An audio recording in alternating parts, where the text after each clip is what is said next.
Halo sahabat ekonomi, perkenalkan nama saya Rangga Diramanto dengan NIM 25070101092. Nah, pada kesempatan kali ini saya akan menjelaskan tentang apa itu aliran institusional dan siapa saja sih tokoh yang ada di aliran institusional. Mari kita bahas lebih lanjut di videonya.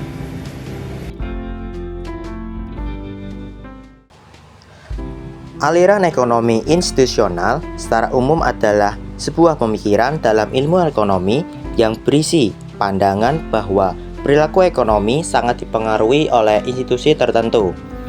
Institusi ini memiliki arti yang cukup luas dan secara singkat dapat didefinisikan sebagai aturan main dalam suatu kelompok masyarakat, baik yang sifatnya formal maupun informal. Institusi formal dapat berupa peraturan, regulasi, hukum, perundang-undangan, dan lain sebagainya. Sementara institusi informal dapat berupa konvensi, tren, budaya, dan sebagainya. Pemikiran institusional pada awalnya muncul sebagai sanggahan terhadap pandangan ekonomi neoklasik yang menyatakan bahwa perilaku ekonomi seseorang adalah semata-mata didasarkan pada keinginan setiap individu untuk memaksimalkan keuntungannya masing-masing. Munculnya istilah ekonomi institusional pertama kali diperkenalkan oleh Walton Hamilton pada tahun 1919. Beliau juga menjadi jembatan utama dan tonggak sejarah awal lahirnya kajian ekonomi institusional. Namun, tokoh-tokoh awal yang secara konvensional dianggap sebagai pendiri pemikiran institusional dalam ekonomi diantaranya adalah Thorstein Bunde Veblen, Wesley Charles Mitchell, dan John R. Commons. Tokoh pertama bernama Thorstein Bunde Veblen. Beliau lahir pada tanggal 30 Juli 1857 di Chateau, Wisconsin, dan wafat pada tahun 1929. Dia adalah seorang ekonom dan sosiolog Amerika yang terkenal dengan analisis kritisnya terhadap kapitalisme modern dan teorinya tentang peran teknologi dan institusi sosial dalam pembangunan ekonomi. Melalui karyanya berupa buku yang berjudul The Theory of the Leisure Class yang diterbitkan pada tahun 1899 dan bukunya lain yang berjudul The Theory of Business Enterprise. Ada dua inti pemikiran yang disampaikan oleh Veblen. Yang pertama, motivasi konsumen. Dalam bukunya yang berjudul The Theory of the Leisure Class, ia memperkenalkan konsep konsumsi yang mencolok yang mengacu pada pengeluaran uang untuk barang dan jasa mewah sebagai tampilan status sosial daripada nilai praktisnya.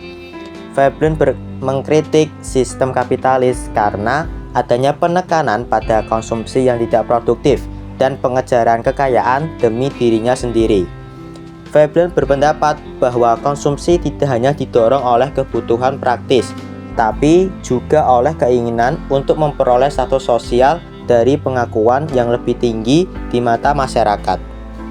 Misalnya, seseorang membeli mobil mewah atau perhiasan mahal bukan karena kebutuhan transportasi atau fungsi praktis, tetapi hanya untuk menunjukkan kekayaan dan status sosial mereka. Kemudian yang kedua adalah perilaku pengusaha.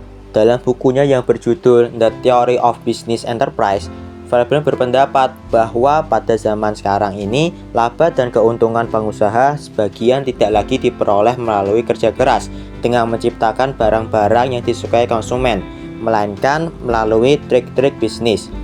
Veblen melihat bahwa pengusaha yang didorong oleh keinginan untuk memperoleh keuntungan finansial yang tinggi cenderung akan berfokus pada maksimalisasi laba dan mencari peluang investasi yang menguntungkan. Veblen juga mengkritik pada suatu pengusaha karena bisa saja dapat terlibat dalam tindakan yang tidak efisien atau membuang-buang anggaran untuk membeli sesuatu yang tidak berguna, dengan alih-alih jika membeli barang tersebut itu akan mempertahankan atau meningkatkan keuntungan mereka. Tokoh kedua bernama Wesley Charles Mitchell. Beliau lahir pada tanggal 5 Agustus 1874 di Roosevelt, Illinois, Amerika Serikat. Dan ternyata si Wesley ini adalah murid sekaligus pengagum dari tokoh yang bernama Veblen tadi. Selain ikut dalam mendukung dan mengembangkan pemikiran gurunya, dia juga mengembangkan metode-metode kuantitatif berdasarkan data-data statistik yang telah didapatkannya sebelumnya, untuk kemudian dia jelaskan mengenai masalah peristiwa ekonomi melalui salah satu karyanya yang berjudul Business Cycles and Their Causes pada tahun 1913.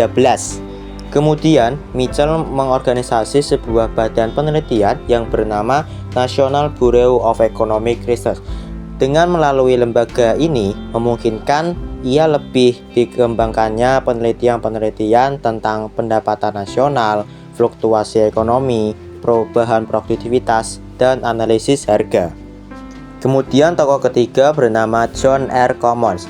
Beliau lahir pada tanggal 13 Oktober 1862 di Hollandsburg, Ohio, dan wafat pada tahun 1945.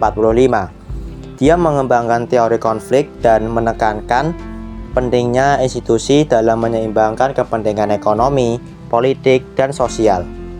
Karyanya yang terkenal adalah Institutional Economics, Its Place in Political Economy. Menurut Commons, aliran institusional memandang bahwa kegiatan ekonomi sangat dipengaruhi oleh peran lembaga institusi masyarakat. Ia menekankan bahwa semua aktivitas ekonomi diatur oleh berbagai aturan seperti hukum, norma, dan kebiasaan yang berlaku. Selain itu, Commons memperkenalkan konsep tindakan kolektif, di mana perilaku ekonomi dibatasi dan diarahkan oleh institusi seperti pemerintah dan perusahaan. Contohnya, di sini ada lembaga pemerintah yaitu DJP, Direktorat Jenderal Pajak, di mana penetapan pajak yang dilakukan oleh pemerintah untuk seluruh pelaku ekonomi itu akan dapat mengatur dan membatasi perilaku ekonomi seseorang. Maksudnya seperti menentukan seberapa besarnya pajak yang harus saya bayar untuk pemerintah. Jadi kesimpulannya, aliran institusional menekankan bahwa kegiatan ekonomi tidak hanya dipengaruhi oleh mekanisme pasar, tetapi juga oleh institusi, hukum, teknologi, serta perilaku manusia dalam masyarakat. Pemikiran ketiga tokoh tadi telah memberikan kontribusi penting dalam memahami bagaimana faktor-faktor tersebut membentuk perkembangan ekonomi.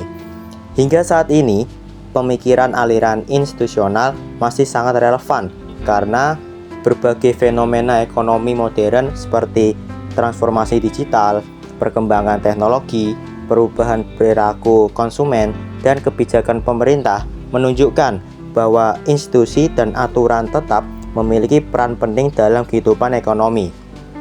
Hal ini membuktikan bahwa keberhasilan suatu sistem ekonomi tidak hanya ditentukan oleh aspek ekonomi semata, tetapi juga oleh kualitas lembaga dan perilaku masyarakat yang mendukungnya.